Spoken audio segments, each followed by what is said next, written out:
qəhrəman övladım şanlı vətəni, səndən ötürü can verməyə cümlə hazırız, səndən ötürü qan tökməyə cümlə qadiriz. Üç rəngli bayrağınla məsud yaşa. Minlərlə can qurban oldum, sinem hərbə meydan oldum. Hüququndan keçən əskər hər bir qəhrəman oldum. Sən olasan Gülüstan, sənə hər an can qurban, sənə min bir məhəbbət sinemdə tutmuş məkan.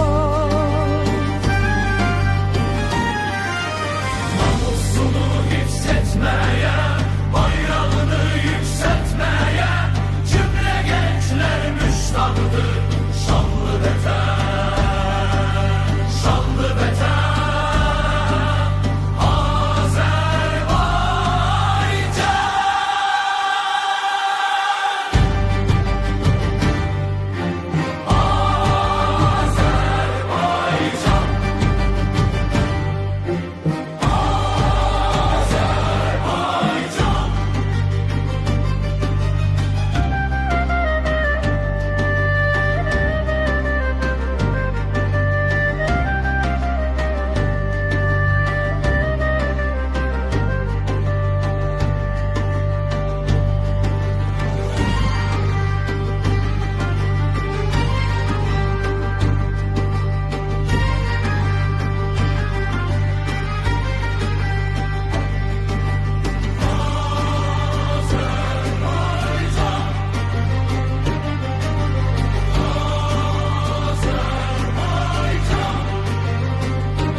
qəhrəman övladın şanlı vətəni, səndən ötürü can verməyə cümlə hazırız, səndən ötürü qan tökməyə cümlə qadiriz.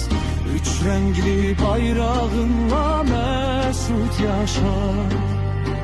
minlərlə can qurban oldum, sinem hərbə meydan oldum. Hüququndan keçən əskər hər bir qəhrəman oldum.